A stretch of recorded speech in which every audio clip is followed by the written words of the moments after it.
Welcome to The Anomaly, the contradistinct, uncensored, unmonetizable, and deemed unwatchable by the mainstream masses. We are the ones they cannot control and attempt to hold back, but together we form revolution. The Ramborgia. Welcome to John Rambo Presents The Show, STAYBALLSY. Don't take any shit from anyone.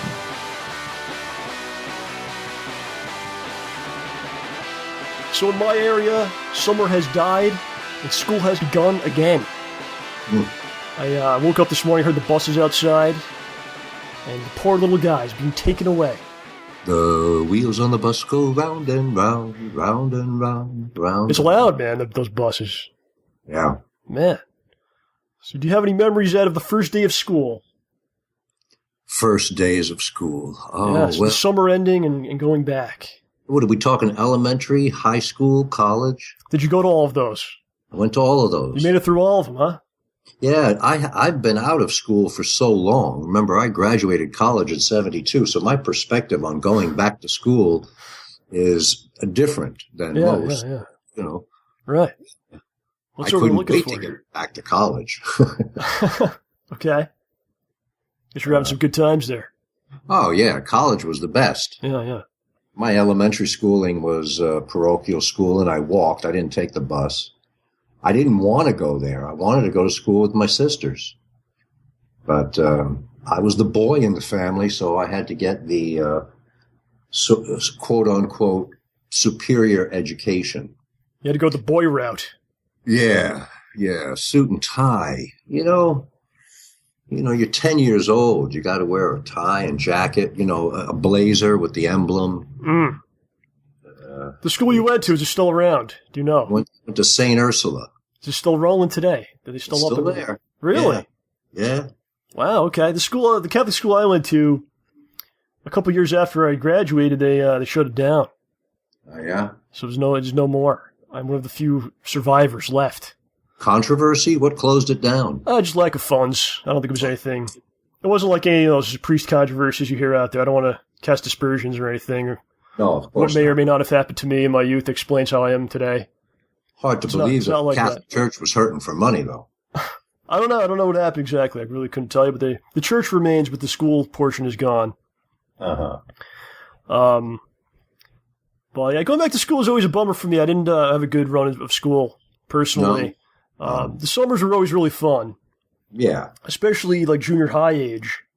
Oh, yeah? Because basically we had a neighborhood, and the parents would all go to work and just be children's left to their own devices. It would just be chaos. We would just do whatever we wanted all day. Yeah. And both my parents worked too, and my grandmother was around. Okay. Until I was 10. She passed away when I was 10. But I loved playing with her. She had a great imagination. Oh, that's great. Yeah. An influence, perhaps. Yeah, she liked Westerns. She liked candy, Turkish taffy, caramels. Turkish taffy? Turkish taffy. Where did you get the Turkish taffy from? It was a popular candy bar. Oh, okay. Yeah. So it was like a Snickers or something generic at the time. Yeah, you had vanilla, chocolate, or strawberry Turkish taffy bars, and you could either leave them soft and pull them like taffy pulls, or you could let them get cold and then smack them, and they would crack open into little pieces. I was thinking you'd have some kind of story if you went to Turkey or something. No. Oh, all right. So Turkish taffy, no more. The Catholic school I went to, no more. This is what we're talking about here. Things moving forward, and summer's over. Yeah.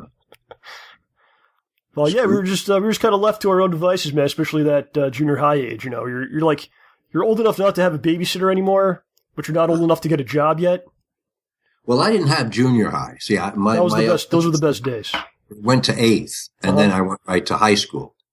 So I missed junior high or middle school or whatever it's called. It's called middle school out here. Yeah, it's got multiple different names. Yeah. But these kind of, when you get older, then just like you gotta get the summer jobs or whatever's going on. It's not quite as fun. I was thinking that high school was probably my least favorite of the 3 big chapters: elementary, high school, and college. I agree as well. because I cut more classes, I remember, in high school. Yeah, same with me. Than the others. What were you doing cutting classes? Why were you cutting the classes for? What was this all about, Ed? I just go down to Manhattan and go to the movies. Man. It's calling your name. You're at school, sitting there in the classroom, getting preached to, and then out the window. It's called the city's calling right there, calling your name.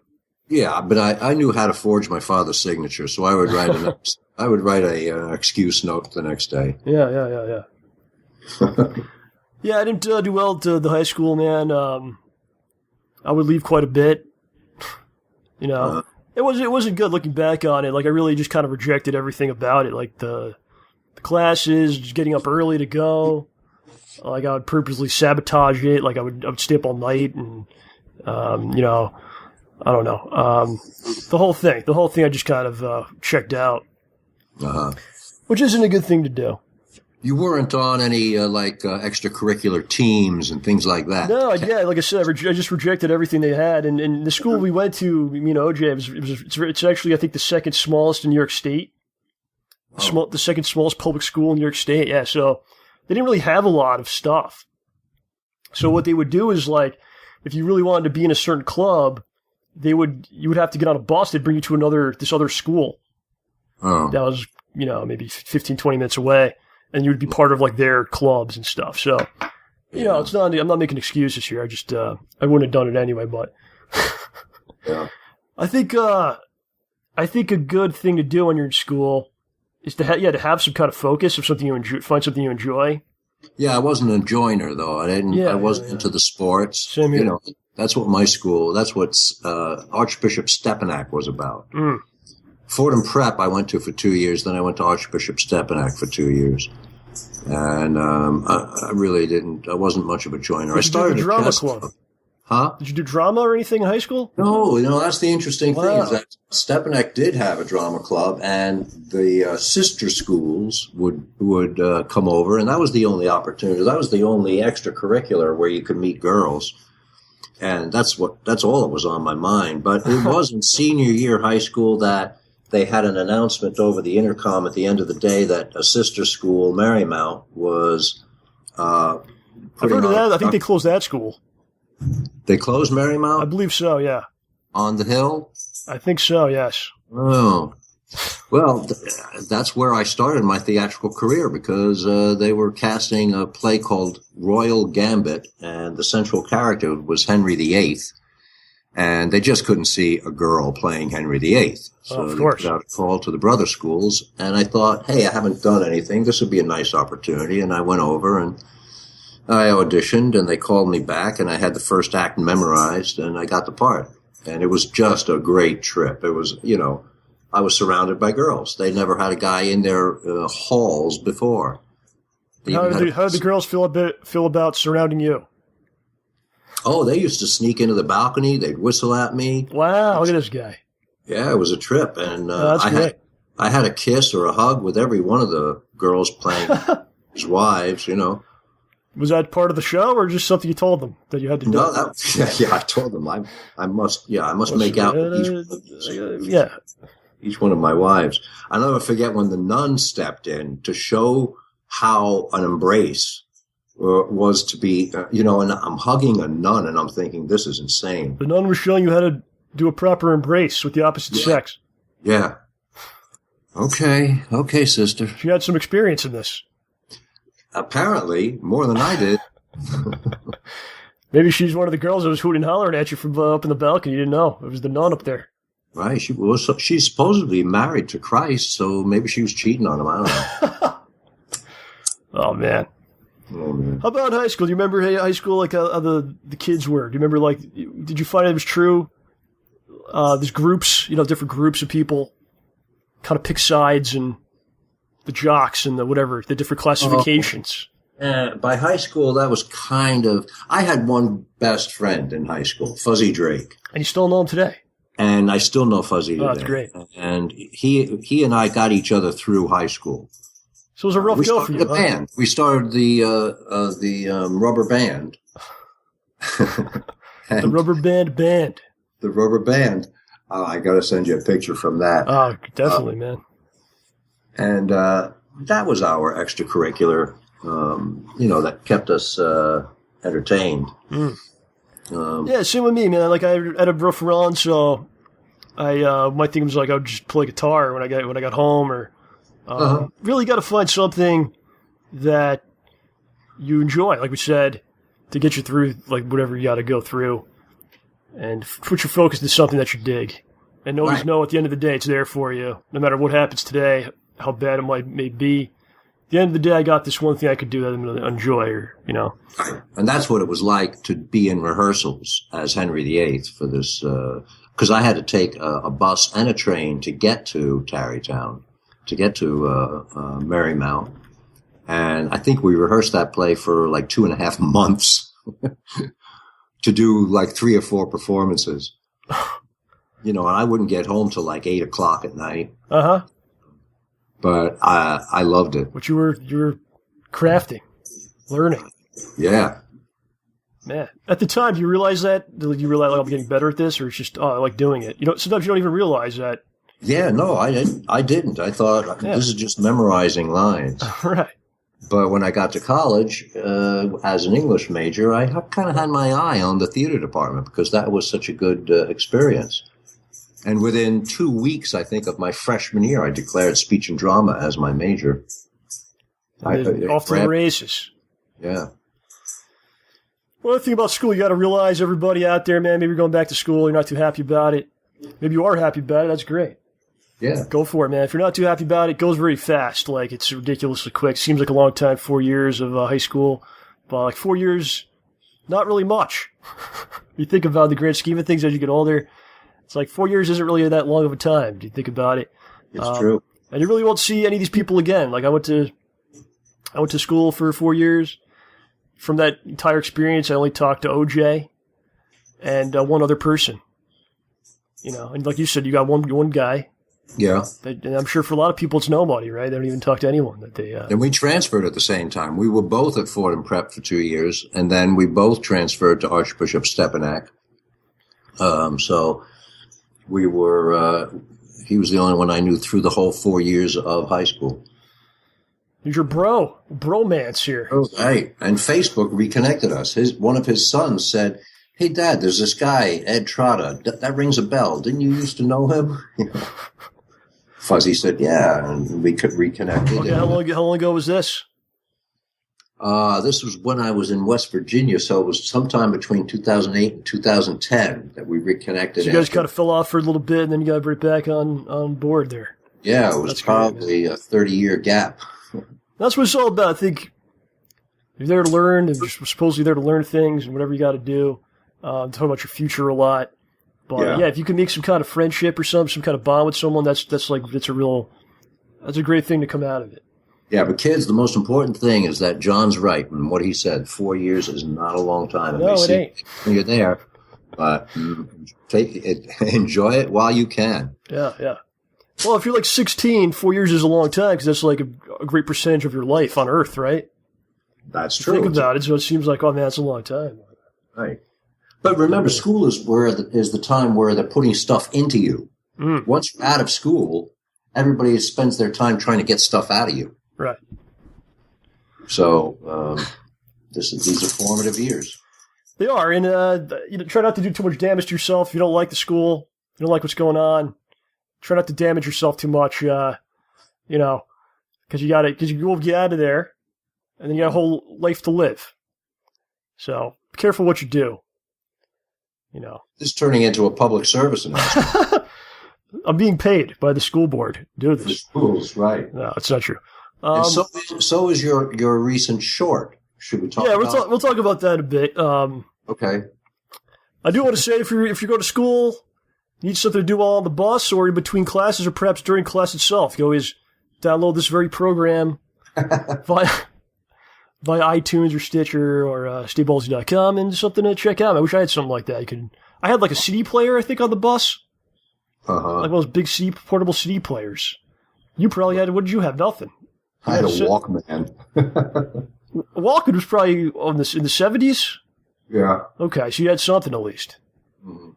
Cassettes or was it 8-track? Cassettes, yeah. Okay. But I wasn't into it, really. I mean, I'm just dating it. I'm just saying Walkman is what people had. I had Walkman too, man. Yeah. I started off with the Walkman, then I had the big CD player portable thing that would always skip. If you moved, you took a couple steps. It was a mess. So anyway, there you go. Ladies and gentlemen, welcome to the show. My name is John. I am joined by our hero, our champion. He is great. The great Mr. Ed Trotta is here, finally. Great. You know, John, every time you introduce me and use that word great, I am reminded of a time when I was playing Mr. Spock for a computer convention, and I was representing Lotus, which is since history. But what year was this? This was Lotus Computers.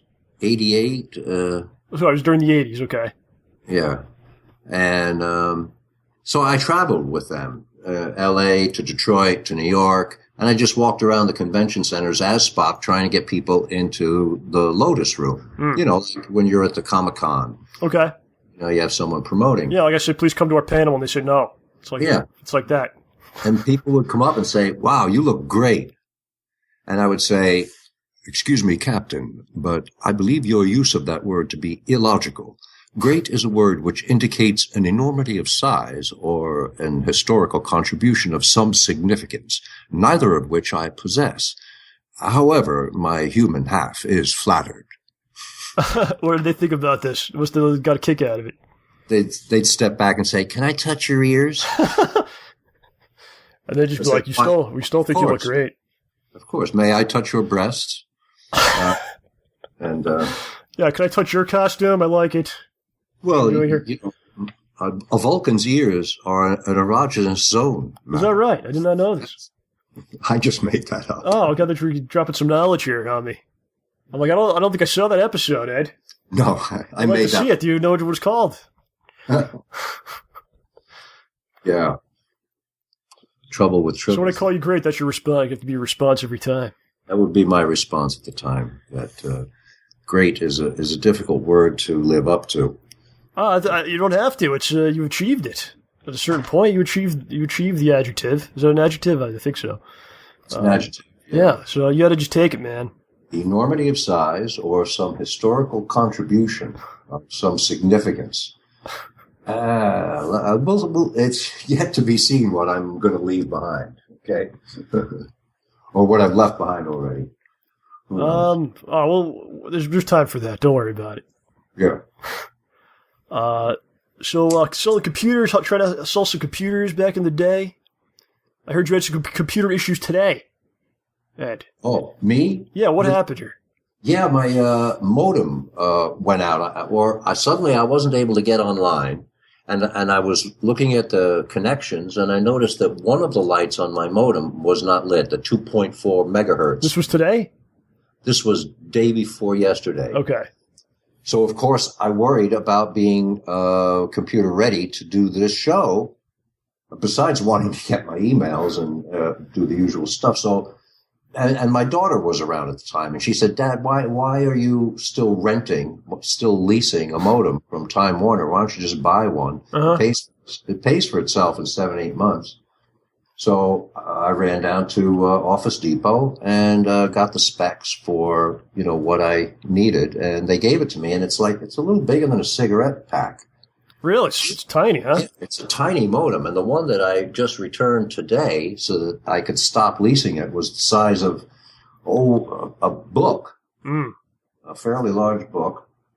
But anyway, the specs are there. It's working. We're talking. I'm going to feel it to see how hot it is. Yeah, it's warm. It's not bad. Don't unplug it now. No. Leave it alone. Yeah. Don't even look at him. It's okay. It's getting smaller and smaller, huh? What was that computer in the 80s that you were promoting? What was the size of that thing? Oh, my God. Well. Could you even lift it? Could one human man lift it? Is it possible? Here's a computer-sized story. In 71... I think it was. I joined the Chess Federation. What? Yeah, I joined the Chess Federation. I was a chess player. I started a chess team at Fordham Prep. That sort of my extracurricular Okay. interest. This all comes around here. This all ties together. Okay. So I joined the Chess Federation, and in the second tournament I was sent to, after the first round, I was matched against the University of New Hampshire computer. Wow. Okay, I've heard about this, yeah. I went to the UNH, and it was the first year that computers were allowed to compete under the rules of blind chess player. So outside the tournament room, there was a guy in a phone booth who would type in my move. It would go to the, he had a phone connection. It would go to the UNH computer, which was the size of, I don't know, it was several rooms. Several rooms. Just to run the chess program. It was a huge computer, but no, the thing is it had like 1,000 things to do. It could only get around to answering this guy when it had time.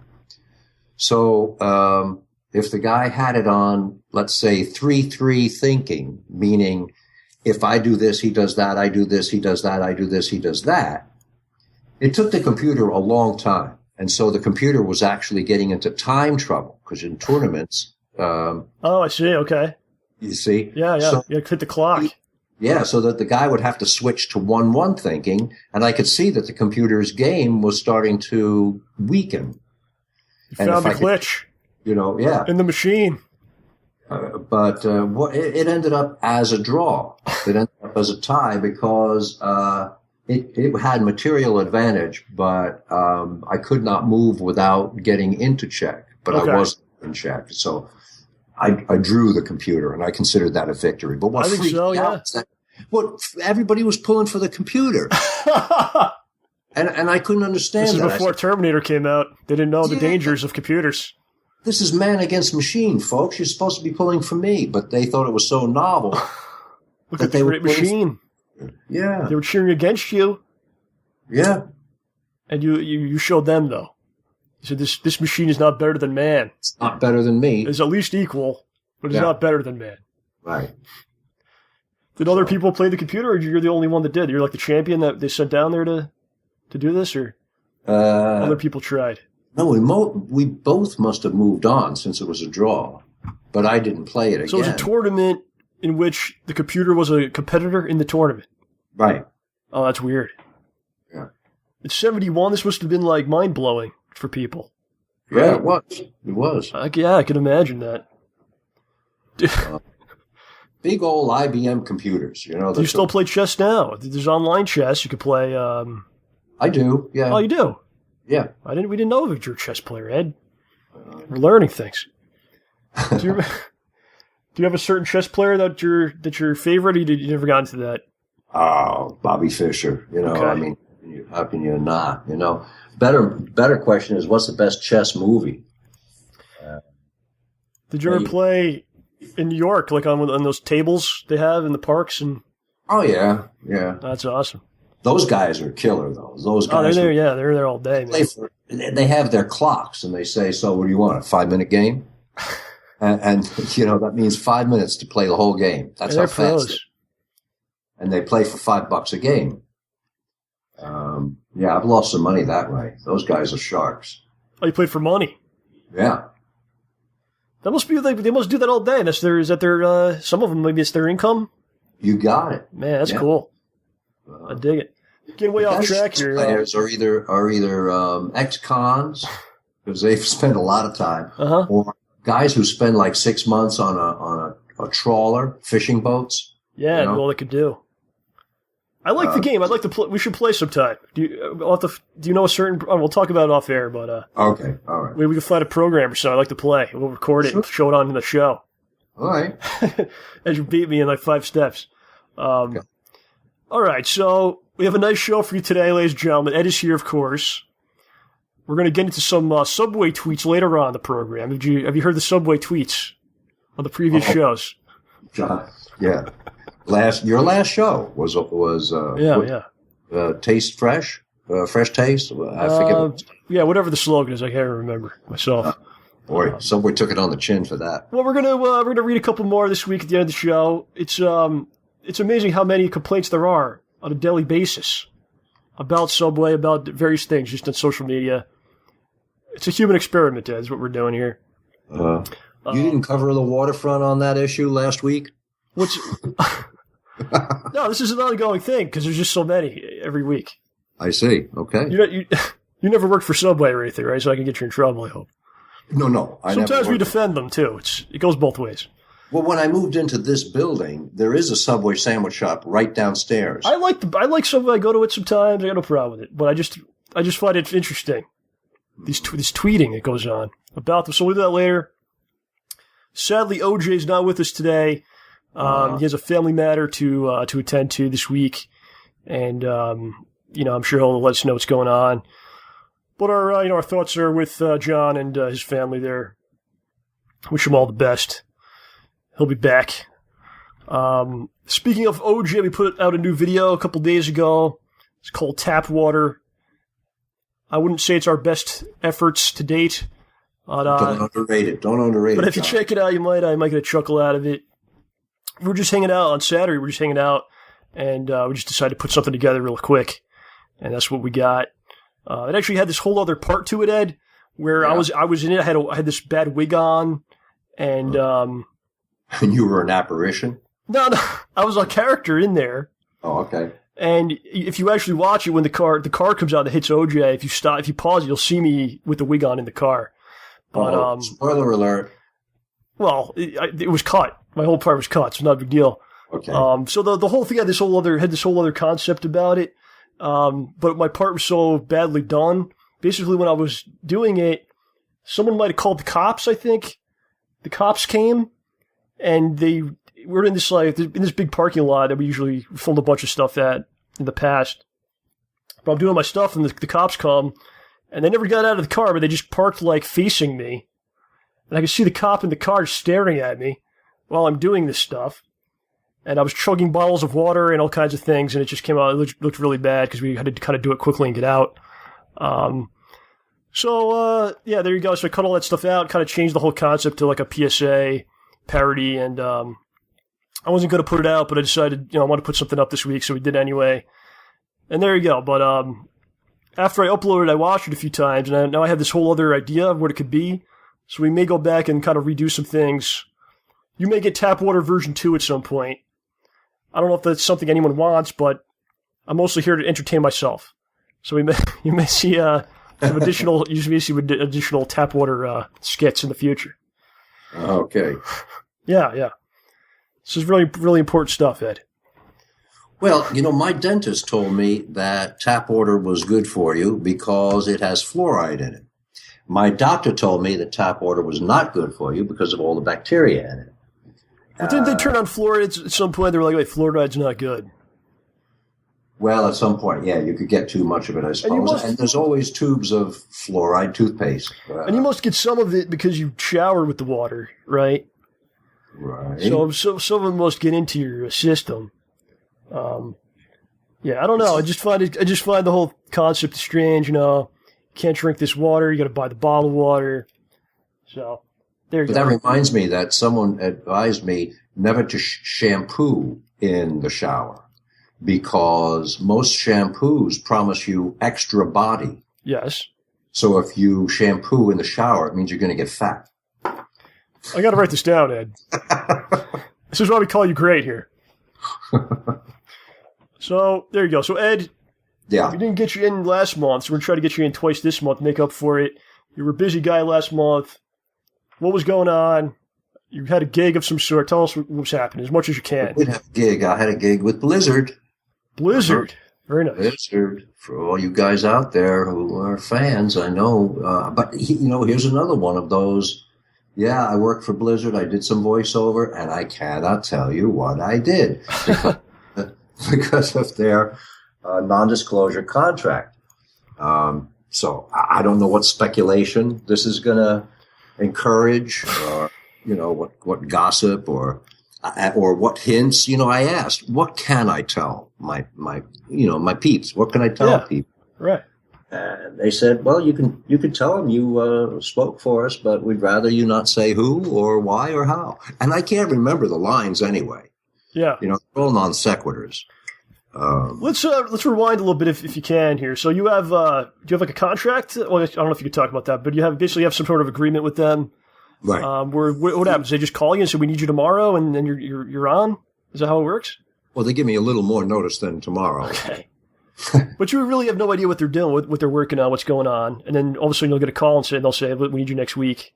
And right. Do they try to fit your schedule, or they're like you have to be here at this time, or? Well, they set a time and they say, "Can you make that?" Okay, and yeah, and you're like, yeah, sure, say yes. Of course, yeah. Even though it was a 4:00 call, and 4:00 is not when you want to be driving around LA. Right, yeah. Huh. 4:00 up, 7:00 back. So when you go in there, do they explain this is what we're doing, the project, or they just go, here's the? They give me the lines and they say this is for. So they do actually explain it to you. Okay. So they do tell me. Because I was thinking they don't really have to, right? They could just be like, yeah, dude, there's lines and. Well, they have to set up, my intention, my tone. Yeah, I'm saying they don't have to tell you like what the game is or what they're doing, or they could just say, here's the character, here's the lines. Pretty much they could. What was different this time and the most fun was that I had Yogi with me, my dog. Ah. And he's become a service dog recently, so he has to be able to go with me anywhere, including a sound booth. So he came into the sound booth. So we came into the sound booth, and they all loved him. I mean, there were probably 8 or 10 people in the control room on the other side of the glass. That many? Yeah. Okay.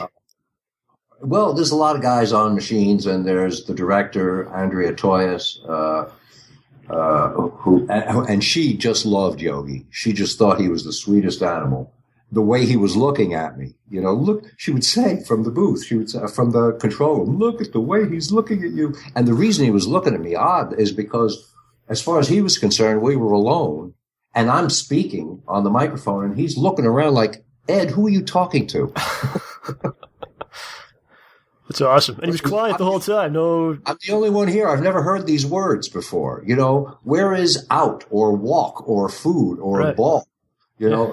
I don't understand what you're saying. What do you want me to do? What do you want me to do? He's just attack the elves? What does that mean? Yeah. It was so funny. But he was quiet. He was good. I took his collar off so it wouldn't jingle in the sound booth. Yeah, he was perfectly quiet, huh? And he was perfectly quiet, just very confused. Who the hell he knows more than anyone what this new project is. He's got all the scoop on it. I'm surprised they didn't make him sign a contract. Yeah. So you go in there. So how long you said 4:00? So how long are you actually performing in the booth? A couple of hours. Wow, a couple of hours. So they're pretty tiring, or no? I mean it depends but this wasn't. Oh well, see, I'm gonna. There wasn't a lot of battles. Careful here. There wasn't a lot of screaming. Okay, so you sometimes you got to do the death throws and. Sometimes I didn't have to do death throws. Sometimes they get, if something is rigorous, they'll give you a break. You drink some water, take a break. I usually have a smoke. So overall, it's a pretty good experience working for the Blizzard guys. Oh, it's always fun there. That's awesome, man. Yeah. That's cool. You never really know what they're doing, so they could call you any time. Right. And we get this giant project for you and can come in. That's cool. I heard a rumor that from a World of Warcraft fan. A fan rumor. It's out there. It's not my betraying any trusts. Yeah, this stuff gets out there pretty quick. But I heard that Illidan Stormrage, my brother, as Malfurion, was being resurrected.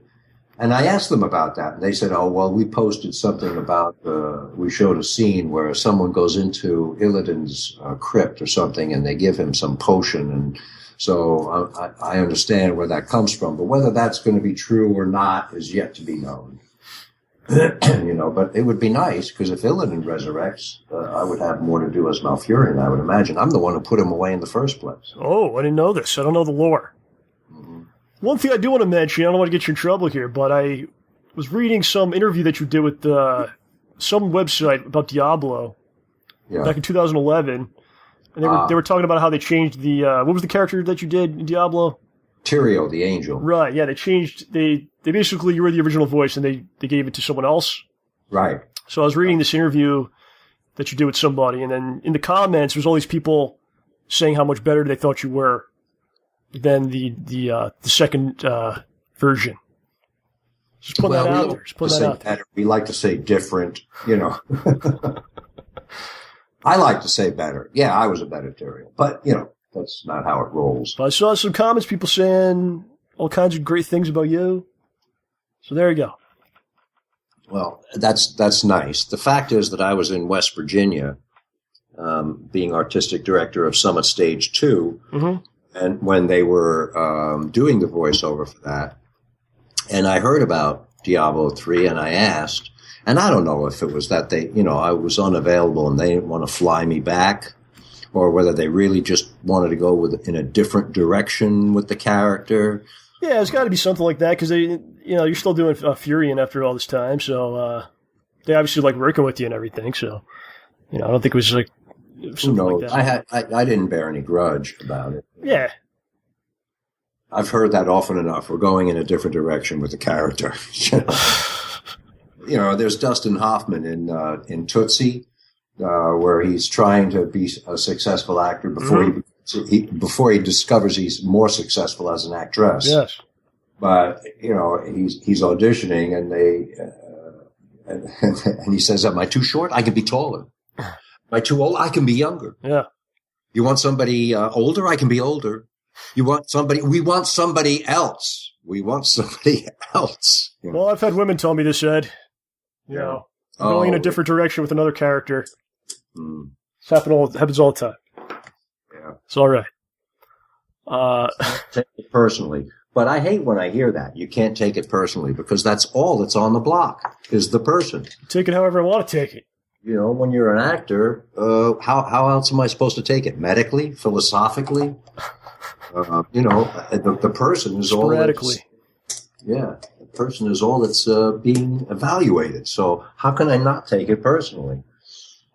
That's right. That's right. Mechanically? Mechanically. Spiritually. Well, there you go. That might help. What's meant to be is meant to be. That's right. Some things are out of your hands, Yeah. You can only do the best you can to set yourself up for terrible failures. I've been very or great successes, whatever's going to come, but you can only do what you can do. Yeah. No, I've been very fortunate in my career. I'm not a household box office name, but I've had the opportunity to be Sherlock Holmes and the Man of La Mancha and Lincoln, and Dracula. Dracula is so much fun to play. Oh, you've done Dracula for us a couple times now. Yeah. So, looking back, these memories and these 8x10s, they're just, it's a great body of work. You should definitely feel proud about everything you've done. Yeah, I have no regrets. I have no regrets. I could be richer. I could be more famous, but I couldn't be. What does it all mean in the end, In the end, it's all... Yeah. Yeah. There you go. So we're entering the fall here, man. This is the time all kinds of great, cool media comes out, talking games, talking all kinds of things are happening out there. I picked up a Blu-ray yesterday. I still buy physical discs and stuff. A lot of people don't do that anymore, Ed. They just get the digital versions of things. But I picked up a Blu-ray, Mad Max Fury Road. Have you seen the movie yet? I haven't. I want to badly. I have a feeling that it's going to be up for some awards, so I'm just waiting for the Academy to send me the screeners. You got to see it. It's awesome. Yeah. Were you a fan of the original Mad Max movies back in the early 80s? I was a fan of the first one. I thought that was I thought it was innovative. It was Mel Gibson's breakthrough. Yep. There was the Road Warrior was the second one. And Road Warrior. And then the third one was the Thunderdome. We got a little crazy. Yeah, I wasn't so crazy about the Thunderdome. We got a little Hollywood. Yeah. I know. But still, it's got some good stuff in it. But this movie is really amazing. Definitely recommend it. I got it at Target. Comes with a comic book came with it. Wow. So I was like, wow, this is great. It looks genuinely like wall-to-wall action. Oh, it's insane. George Miller, he's the original director of the first one. I think he's like 70-something years old. Mm-hmm. He put this together. It's a masterpiece. Some people say it's the greatest action movie ever. Wow. That's some people out there saying that. So I know it'll be up for awards. Editing, to do action sequences. It looks great. I mean, it looks amazing. And a lot of it was practical effects, not a lot of this digital stuff. I think there is some digital stuff in there, but a lot of it was done old school style, Right. Actually blow up the car. Good. I love to be on a set when they do stuff like that. Have you ever seen anything like that go on? Explosions. Pyrotechnics. Those guys, I don't know if I ever told you about that MacGyver clip where I throw the VCR through a plate glass window. Okay. They had that window wired with little clay explosive I know what you're talking about. Yeah. So that actually, I didn't throw when I threw it at the center, but it actually exploded a nanosecond before the VCR hit the window. Oh man. So that it would break in a very enhanced, nice way. All the VCR did was take out the glass that was, like I said, a nanosecond earlier, already shattered. And it blew my mind that they were could be so precise with pyrotechnics. Well, that's a kind of pyrotechnics. It's not like... that's a real art form, right? But that made it an art form for me, instead of just, a car blowing up. That was done now, it'd probably be some sort of effect. They wouldn't even bother with it, breaking the glass, right? It'd be some sort of a After Effects or something, I don't know. Yeah. I haven't seen Fast and Furious either. I haven't either. I saw the first one 20 years ago, whatever it was. That was it. So. Okay. Yeah, there's all kinds of stuff coming out. All the stuff from the summer, basically coming out now. Get to watch it. If you decide to stay home and not spend $25 to go to the actual movies, you can watch it for much cheaper now at home. It's good. Well, I think that's why the movies today have to be sort of, what's the word? Spectacular. That's the word. They have to be kind of spectacular so that people will say, well, I want to see this on a big screen. I want to see that IMAX version. Yeah, I want to see the IMAX version. I want to see it in full glory. I don't want to, Sage County, August Sage County, Osage County, or Boyhood, or, The Theory of Everything. Those are movies you can watch on your TV. Yeah. You don't want to see, the 300 on your TV. You want to go to a movie house, see large screen, pixel, and right. whatever. Yeah, so I was thinking, I want to see Straight Outta Compton came out, but I'm probably going to wait. I don't feel like that's something I got to see on the big screen. Exactly. Something like Mad Max, I'm like, yeah, I want to see the IMAX, so. It's expensive, but I think sometimes it is worth it to go to the theater. I enjoy going. You just got to kind of pick your spots. You can't go every week. You're going to go broke, and it's not going to happen for you. But yeah, pick your spots. That's what I say. Pick your spots, right? So tying into Mad Max here, I found this article. I don't know if you saw this. It's about flamethrowers. Okay. And I have this article for you. I want to get your take on this. So it says flamethrowers are completely legal under federal regulation. Only 2 states, California and Maryland, have restrictions on the high-power machines. Now 2 companies are taking advantage of the law, offering flamethrowers to consumers that retail between $900 and $1,600. Gee, what are they going to do with them? This is great. One company named Ion Productions used the crowdfunding site Indiegogo to raise $157,000 for production of their XM42 flamethrower. That's about 4 times more than the $40,000 budget the company was initially asking for. So they were asking for $40,000 to raise on this site Indiegogo. It was so popular they wound up getting $157,000 for people just donating to them to make these flamethrowers. What is going on? I don't know. So it continues. Now some local politicians want to ban consumer sales of the machines that can shoot flames up to 25 feet long. There's a quote here. He says, "My concern is that flamethrowers in the wrong hands could cause catastrophic damage to either to the person who is using it or more likely to the person who's being targeted." Yeah. Says Mayor Jim Fouts of Warren, Michigan. Oh, God. A bill in Troy, Michigan has been proposed to ban the storage, use, and possession of flamethrowers in the city. There's just one small problem. The possibility of a ban has increased sales. Business is skyrocketing higher than ever due to the discussion of prohibition, says Chris Byers, CEO of Ion Productions team. Oh, God. He estimates he sold 350 units in the past week at $900 each. Oh, Jesus. Now I got to walk around watching for flamethrowers. Yeah, so here's the best part. So it's on their website, Ion Productions lists possible uses for flamethrowers. Yeah, okay, good. These include clearing snow and ice. Oh, yeah, right.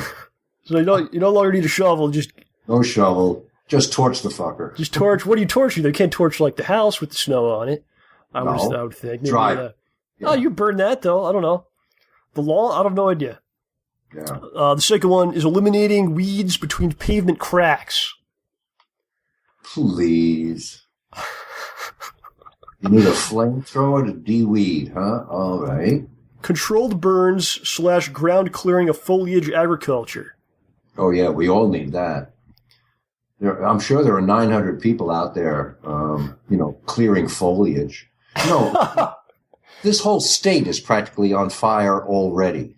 Yeah, well, it's a different situation, but we're in a drought. I got some weeds. Just pulling out. Where's the flamethrower? Just burn them. Where's the flamethrower? Oops, I set that on fire. Didn't mean to do that. Oh, well, I'm only human. There's a bunch of this. So the next one is a great one. Insect control. Insect control. So you see like a beehive, you see some flies out there. You just start shooting flames up into the sky. Just wipe them out. Yeah. Where do beehives usually occur? They occur in the eaves on your porch, right? Or trees, absolutely. Yeah. So, or trees. Yeah. So let's get the flamethrowers on our porches and on our trees. I'm sorry, but you haven't come up with one genuine use or need of a flamethrower yet. All right. How about this one? Pyrotechnic event displays. Okay, that's in the hands of a professional. Yeah, you could have a professional guy with a license or something. I never heard of someone going to a pyrotechnic display. Well, you were talking about the movie set. That makes sense, right? Yeah. I've never heard of someone like I'll just go to the flamethrower show tonight. I'll go to the flamethrower. See these guys shoot some flames. Oh. The next one, bonfire starting. Yeah. Because there's no other way to do it. You got to do it right with the flamethrower. With a flamethrower. And the last one, which is just priceless. It's not even really a use. It's just very broad. Yeah. A fun device to enjoy with friends. Hey guys, watch this. So if it's fun for your friends, your eyebrows, Tommy. If it's fun for you and your friends, it must be okay. Oh boy, fun! So there you go, friends, flamethrowers. Yeah. Well, I'm speechless, John. I had no idea that you could just buy a flamethrower. So any of us could get. Well, not you because you're in California. I guess there's laws against it. But the other 48 states that you could just buy a flamethrower and just do whatever you want, I guess. And the thing is, you don't even have to have good aim. You can be as fucked up as you want to be. Yeah, that's bad news, man. And still do a hell of a lot of damage. So basically what the article is talking about is how flamethrowers were so expensive that no one could actually get one to do this negative things with it. But now they're becoming very cheap, which is causing potential problems. So there you go. This is the world we live in. Well, I'm sorry you told me that, John. I don't want to know about it. I gotta let you know, man. You be careful out there. I guess I'm glad I live in LA. I live in California, which has at least restrictions. I'm sure there's a group or two that's trying to repeal the restriction. I'm sure. I wonder what the restrictions are. Yeah, I don't know. You have to be sane. No, because you can buy guns if you've had all kinds of issues, and because background checks, that's going too far. Now we're communists, and we lost our freedom to have background checks. So there you go. Okay. Sad stuff, man. It is. It is. I think last time you were on here, which was a month ago, we were talking about how sad the random shootings are, and there's been multiple since you've been on here. I know. Since that time, there's been. I mean, come on, man. I know. There are stats that I see on Facebook or someplace or Twitter or wherever about the number of handgun deaths in all the other countries, and then the United States, and bang, it's just like. I saw a stat. There's the amount of guns there are in the country. Yeah. There's like 100 guns per person that exist, or something like that. 100 guns per person? I believe so. Yeah. Some kind of. Don't quote me on this. This is a stat that I saw. I think you're talking about West Virginia only. Oh, okay. There you go. All right. So there you go. Hopefully, I don't know. Hopefully something some can be adjusted here. It seems like people kind of gave up. They just kind of go, oh, well, Oh, we just gotta stop the sale of weapons. Imagine a weaponless world. Or did that come up? Imagine a world where there were no weapons. Yeah, we talked about that. We did. I think you just gotta use common sense. If someone wants to buy buy a gun, some sort of a check. They didn't have self-protection on the list as a genuine use of a flamethrower. No, it's not used for that.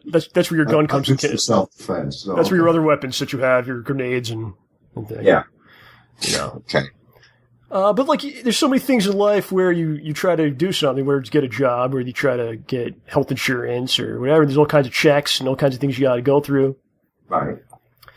So I think this should certainly be the same for you buying a weapon. It's like, okay, well, you're buying a weapon. Do you have a place of residence? Have you held a job for a long time? are you a healthy person, basically, right? Maybe we can start talking about it. Do you have a criminal record? Yeah, there you go. Are you a healthy member of society? And like what happens with so many other things. So I think that would be good. It's a good start, right? Yeah. But hey, also another thing is okay, what are you going to be using this for? So I think some people do need them. Some people live in very rural areas and they actually do hunt for food. Or they have farms where they need to protect from wildlife for coming on or whatever goes on. So that's a valid reason. There has to be a valid reason. No, we have to draw the line someplace. Maybe at the bow and arrow.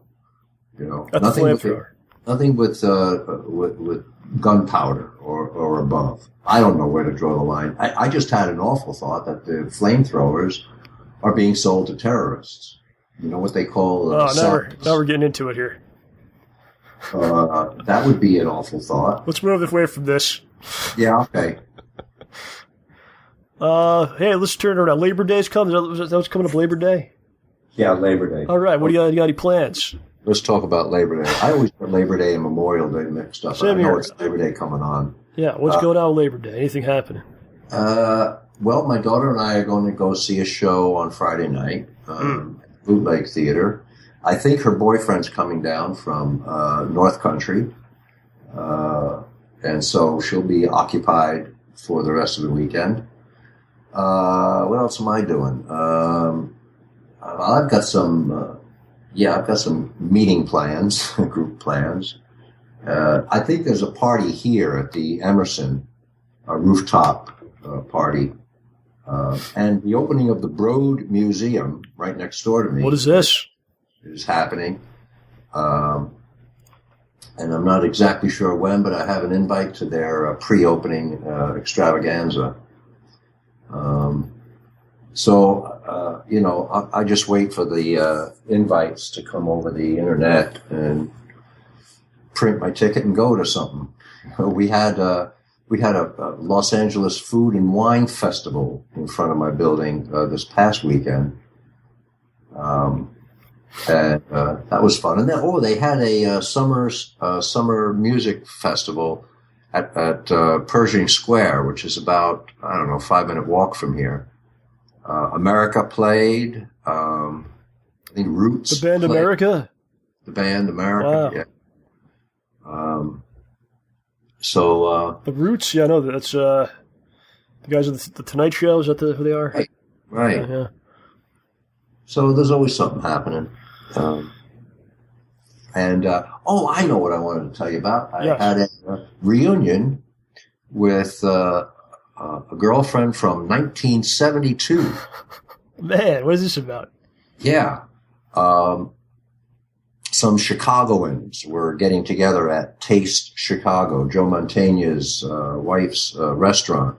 And Noni Newton Riley was among them. And she remembered when Joe and I were doing Godspell in Chicago in 1972. She said, we met when I was hanging out with Ed. And so Joe gave me her contact information. And so after 40-odd years, she came over for brunch. Wow. And showed me that she is also doing a one-woman show. Huh. Because, she was intrigued with my Lincoln. And she's been doing this one-woman show. Actually, it's a nun-woman show. She plays a nun. Just sister. And it's called Late Night Catechism. And it's very funny. It's very funny. She's very improvisationally astute, So what's it like to see someone after so long? Huh? You have a lot to catch up on there. What do you say? It was great. I mean, we changed. I don't know that we'd recognize each other on the street, but people who knew you knew you at a certain point in your life. That's who you are forever. There's something special about that kind of thing, especially when you can talk again to each other and it's as if time hadn't passed. Yeah, that's who you are to them. That's who you are, and then you could kind of go back to those shoes, right? Right. And someone remembers you when, and those are memories that it's hard for you to share with someone because they weren't there. Had to be there. Well, she was there for some of this. The Green Mountain Guild, which was a company we started in 1972 with Meryl Streep was in that company. I know I've told that story before. Yeah. And I saw her once at a restaurant. She was just sitting there with like her family. And I was like, crossing the waitress is like, that's Meryl Streep over there. Yeah, I'd like to see. What is it called? Ricky and the Heart and the. Yeah, I heard it was good. I don't even know what it's about or anything. Like I heard it was a good movie. I don't know. Yeah, Ricky and something. I wish I could. Yeah, it's on the tip of my tongue. Yeah, it's probably good.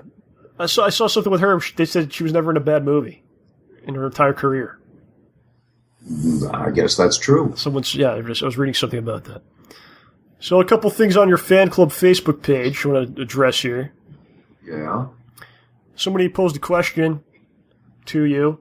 Oh, right. This is probably maybe a year ago on the show. You talked about very briefly an encounter with extraterrestrials that you believe you may have had. You kind of gave us a very quick explanation of this. Do you want to maybe tell us the story again or maybe go into some more detail, whatever you want to do? Well, it was 1974. My first wife and I were driving from Marblehead, Massachusetts to Ossipee, New Hampshire. It's about a 2-hour drive. And I know we left before 11 o'clock. We commented on the news not being on just yet, just coming on. So I know we left before 11 o'clock. And so at that hour, the traffic's light. And the second half of the journey, the second hour is pretty much through New Hampshire, Route 4 and Route 16, wilderness kind of stuff. And there was one part of the road, we were driving my Volvo, a standard stick shift, and we were going downhill, and Sandy said, "Did you see that?" And right at that moment, the car started to labor downhill. I put in the clutch, and I couldn't even coast. There was like a magnetic feeling. And then that's all I could remember until, boom, we were out of it. The car was working fine. And I said, look where we are already. We were like 10 minutes from our destination. We were nowhere near where that hill had been. Yeah. It was like teleporting or something. We pulled into where we were going. We just sat in the car. And Sandy said again, did you see that? And I said, what? And she said it was like the underbelly of a ship. Wow. And I suddenly had a flash of not a flying saucer, metallic looking thing, but like the underbelly of a real, like ocean going craft, wooden thing, but huge. And it was just a flash of a picture. So, we were kind of shaken up, but we went inside and the clock said 3 a.m. And we said, that's gotta be wrong. Yeah. We called the operator. She said 3 a.m. We lost 2 hours of time. 2 hours of time went by and you teleported several miles. Yeah. And it was really weird. I was never, I liked sci-fi movies, that kind of stuff, but I never took extraterrestrial intelligence seriously until that experience. And there was no early 1970s substances going on through your system? No. Really. Yeah, no, I was sober and straight as an arrow. Okay. And it was several months later. We kind of wouldn't talk about it, but that whole weekend, it was like a long weekend that we were up at her family's summer place. But that whole weekend was weird. We would like walk out of a room and look around us like we don't feel alone. We don't feel alone. And what's your explanation? Do you feel it was something that could be explained? I don't know, because about 4 months later, we saw this movie called The Interrupted Journey about Betty and Barney Hill. Okay. Benny Hill? That was their name. Okay. Barney Hill, Betty Hill. Okay. Who had the same experience along the same stretch of road in New Hampshire. And it was based on a true story? It was a true story. Wow. And they went under psychiatric care and hypnosis. So you didn't tell any doctors. You didn't want to push it. You were like, just let it be what it is. Right. You see, what happened? You didn't alert the press or anything like that. Well, Barney Hill couldn't handle it. He could not handle the memories when he was put under hypnosis and recalled being captured. He kind of went crazy and he passed away. He died. He died of some kind of mental paralysis or something. Traumatic experience. Yeah, it was a traumatic experience. And Betty Hill went on, but she was never quite the same afterwards either. She went on talk shows. She was on The Tonight Show because The Interrupted Journey was a big deal. And she was questioned. And when she was on a talk show, she was a little too enthusiastic and came off as being kind of nuts, Right. That's what they always say. People are crazy. I went to visit her. Really? Yeah. Because this is really something here. I wanted to talk to her. Okay. And she took I and a couple of friends of mine on a UFO watching. She said, I see them all the time. And she would take us out to a field. But the thing is, this was near the Pease Air Force Base in Portsmouth, New Hampshire. Yeah. And a lot of the things that she would point out as possible UFOs, I could tell, you could see the lights blink and you knew it was a plane. Yeah. She was just a little too enthusiastic that people believe her. So you didn't really buy her 100%. So it was hard. Yeah, she was, but having had the similar experience myself, and I called her psychiatrist. Mm-hmm. And he said, it's best that you just don't go under hypnosis. Don't try. Your consciousness will allow what you can handle to come back to your memory. Damn. And it's creepy. healthy. It's creepy stuff. It's healthier that way. So, for a number of years, I was kind of obsessed with the whole prospect of extraterrestrial intelligence having visited us in the past and perhaps, intermittently, whatever. I don't know. I really don't know. But, if you think about it, Carl Sagan and Alec Hynek, they were, there was a period of time where the talk of UFOs was very popular. Yeah.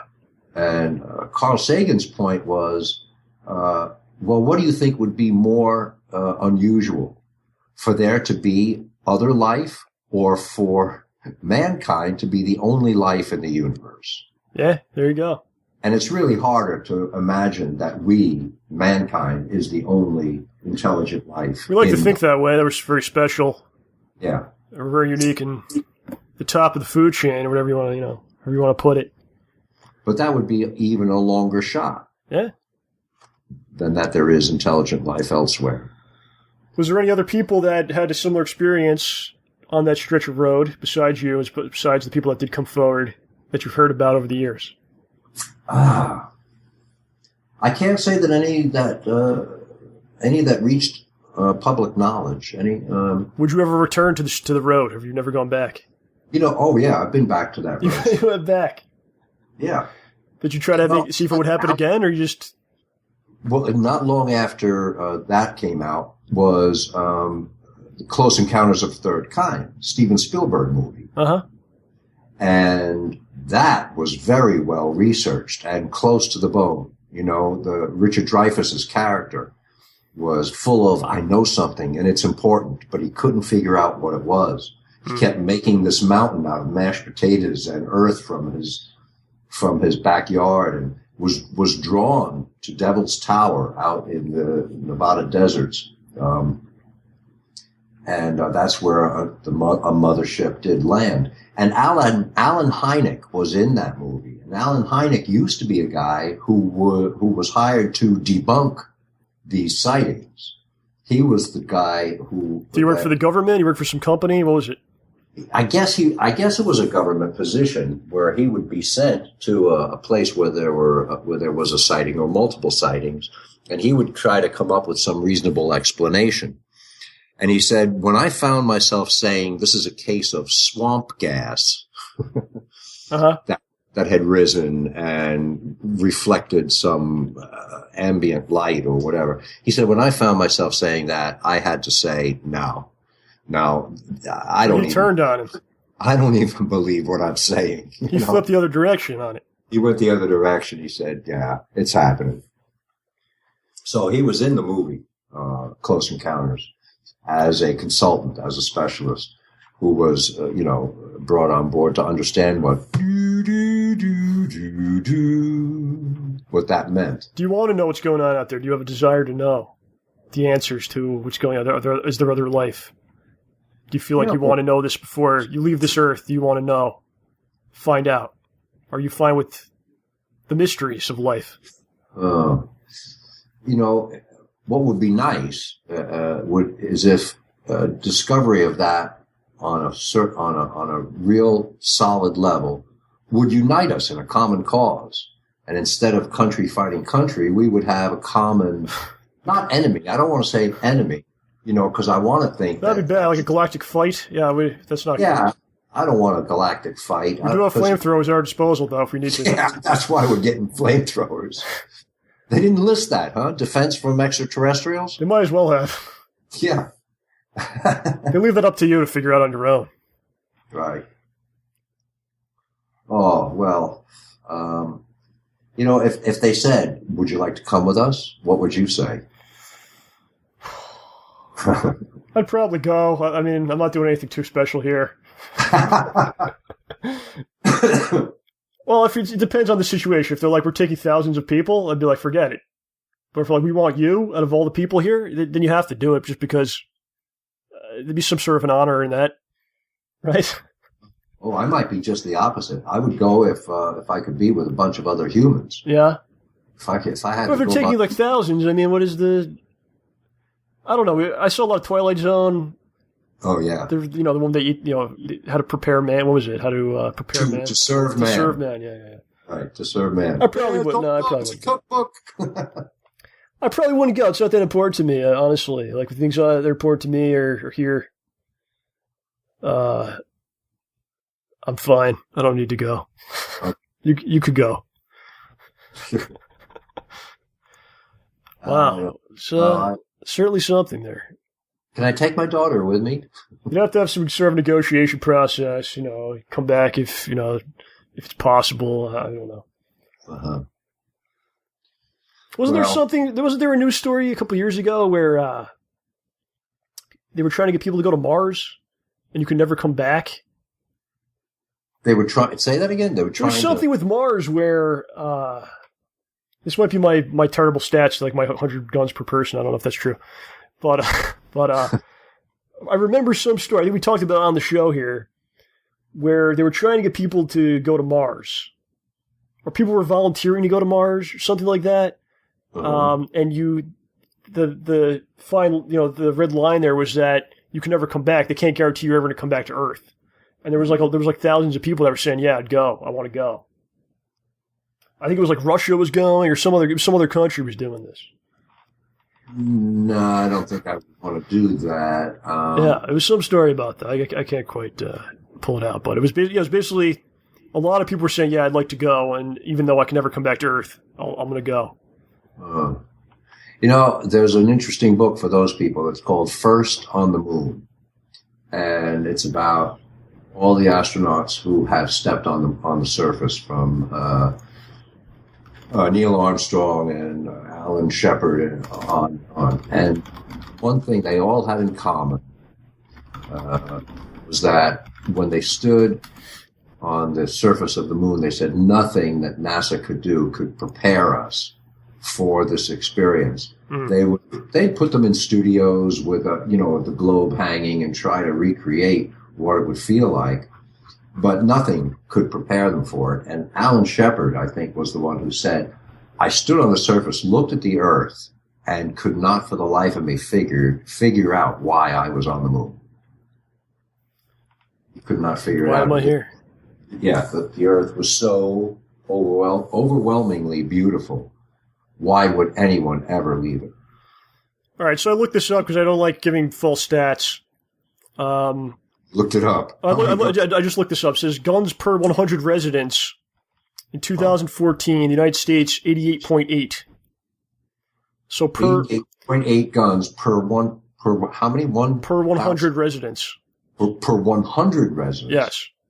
So it's like almost 9 out of 10. Yeah. Have one? And that's the most in the world. The United States, number 1. Number 2 is Serbia with 69.7 guns per 100 residents.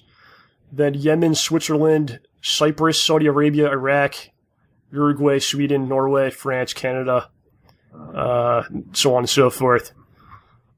So, yeah. But it's a huge drop off. Like once you get to Canada, it's like 30.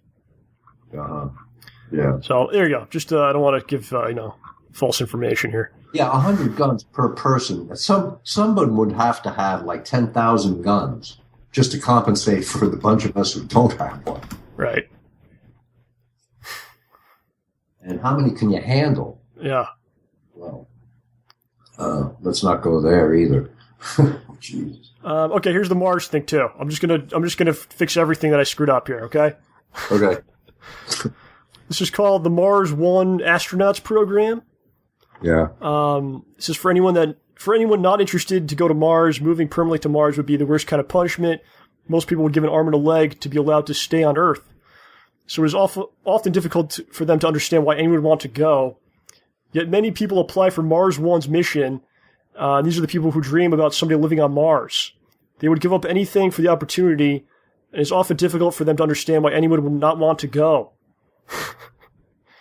And there you go. And there's many requirements if you want to go to Mars.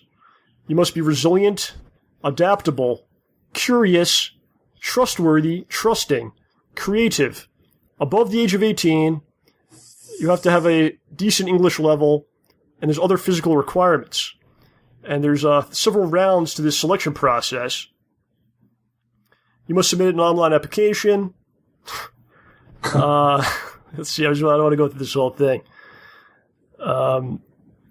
If you make it to round 2, you will receive materials to study for general knowledge.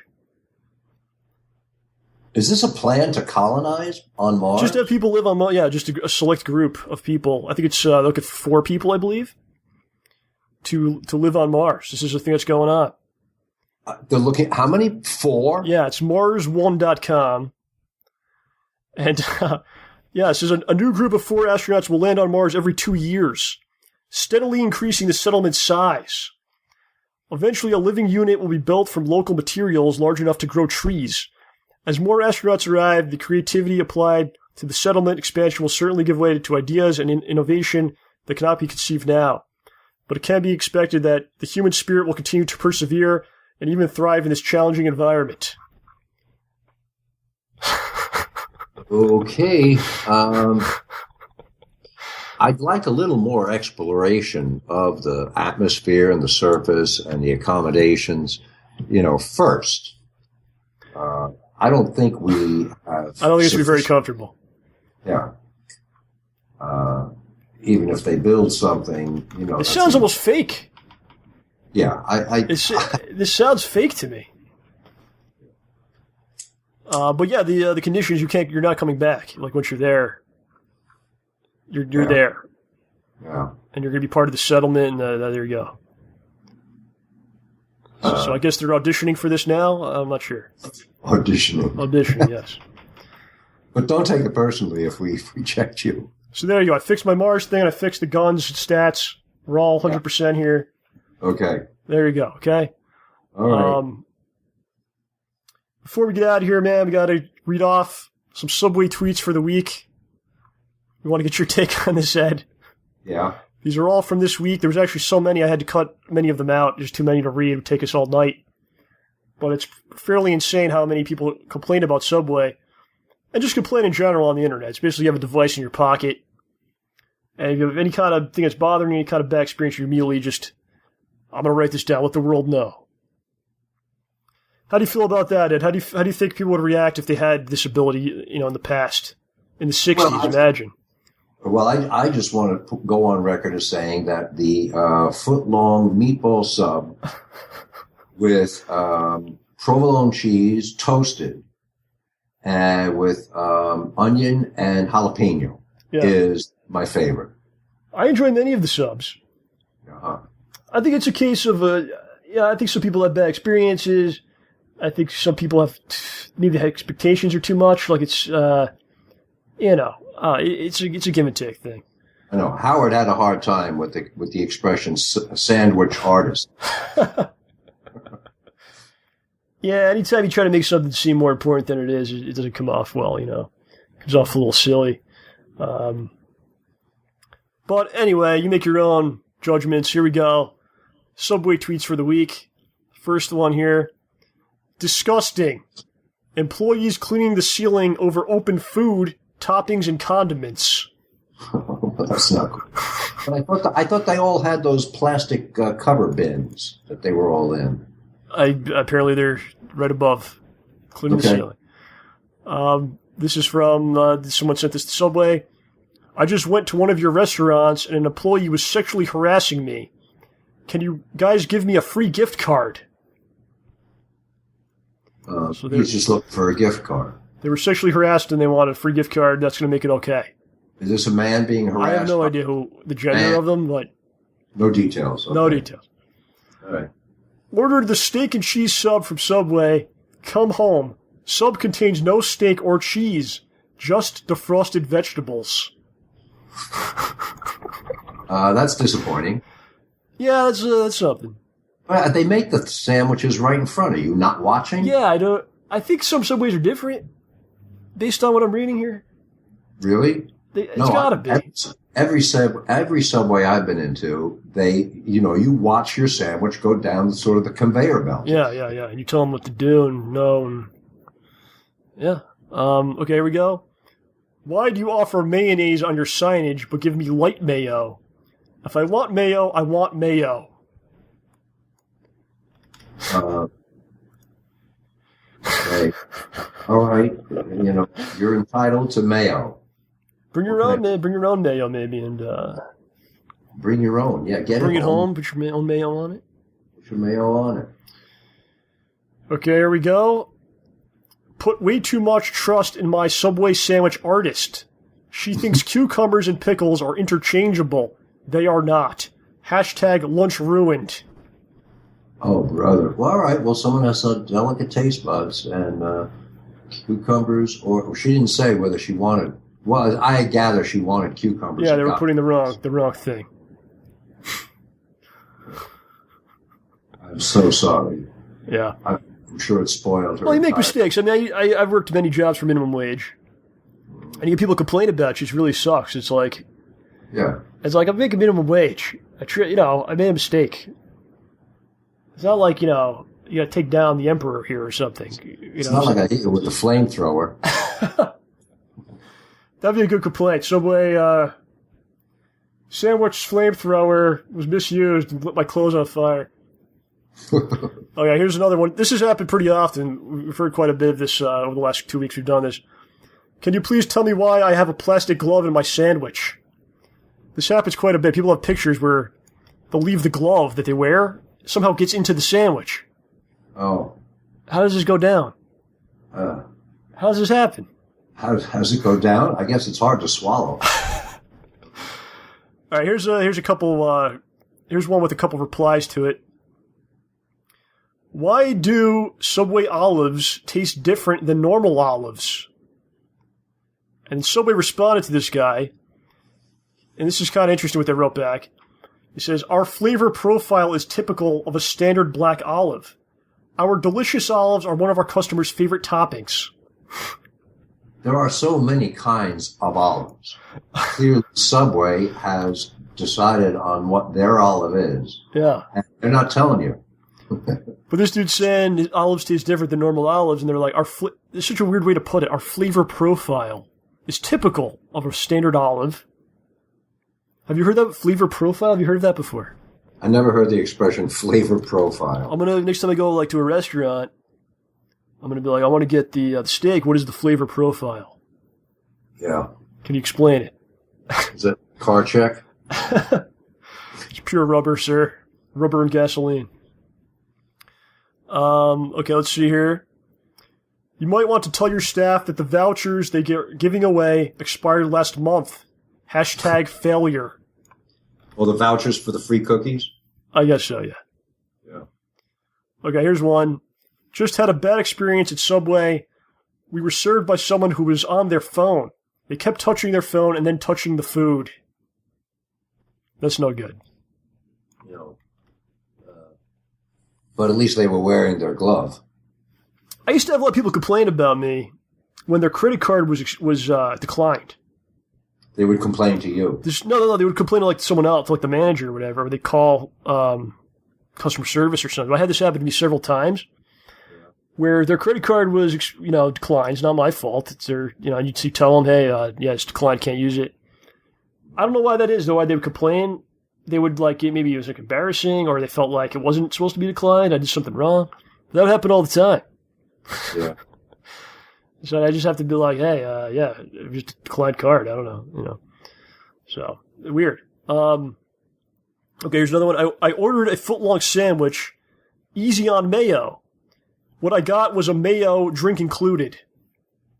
A mayo drink? Yes. Not sure I understand. We got two. Well, what he's saying is there was so much mayo that it was basically like he ordered mayo in a drink, I think. Like mayo with a drink is what he got. Maybe the person misunderstood. Easy on the mayo. They're like, oh, he wants a lot of mayo. Yeah. All right, we got two more. Wish I'd taken a pic of the moldy cookies I bought from Subway. The employees told me it was just dust. It was just dust? The cookies? Yeah, he had moldy cookies, and the person there told him it was just dust on the cookies. Oh, I see. They were moldy. Wow. Yeah. And here's the last one for the week. Good. My little sister went to Subway and found bugs floating in her drink. Oh, no. And I thought you got the drinks yourself. They give you the cup, you go over to the machine, and you fill it up. Man. I don't know. So there you go. Take it for what you will. These are the Subway tweets of the week. Ed, what's going on with you coming up? Huh? What's going on with you? Anything happening this month coming up? You got Labor Day. What's coming up? Just Labor Day. No, this is it's still a slow season. Yeah. Things don't gear up until pilots. It's interesting because for us, this is like the crazy time where all the shows come out. This is all the fall TV shows come out, but the filming is not now. It was done. The filming is in progress now, but the casting isn't. So when does that pilot season actually take place?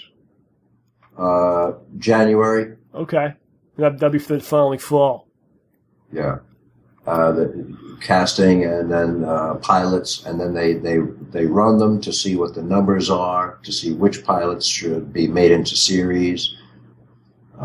They have summer replacements, like Extant was filling in for Criminal Minds during the summer to build its audience base. And, right now everybody who's working is just doing their 9-to-5 thing. But I'm semi-retired. I just do Lincoln and Storm Rage and the show. And this show. And, which pays nothing for any of us. Oh, no. It's the most rewarding thing. I hope so. There you go. Okay, talk about this quickly before we get out of here, man. You posted on your Facebook page about a little thing. You were saying, just tell us a little what's going on with that. Yeah, well, I gave it to a producer, John Durakian, who was the director-producer of a Rasta story. Yeah, he was here last month with us. Yeah, and I did some voiceover work for his trailer and ran this by him, and he liked it. A little thing is the story of a boy and a ball. Boy is his mother's a workaholic, his father's an alcoholic, his best friend is off at camp. The boy's kind of lonely for the summer, and he's fishing, and a ball plops out of the sky, and it turns out to be quite a magical ball. I'll leave it at that. So what do you guys plan to do here? To put this together, a little short film or something? As a short, there's no dialogue at all. It's shot MOS, and then sound is added later, sound and music. Uh-huh.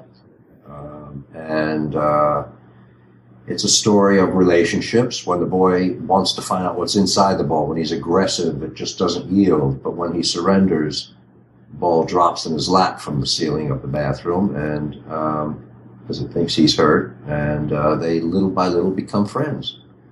But then to try to repair his parents' ills, he gives the ball away. It's got a nice message to it. Do you guys know when you're maybe potentially put film or?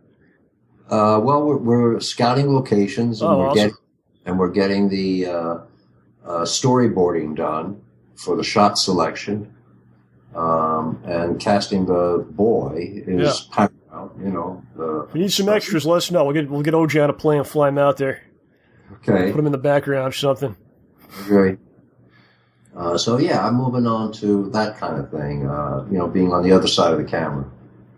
That's awesome, man. Definitely want to hear more about that when you come back. We want to have you on again.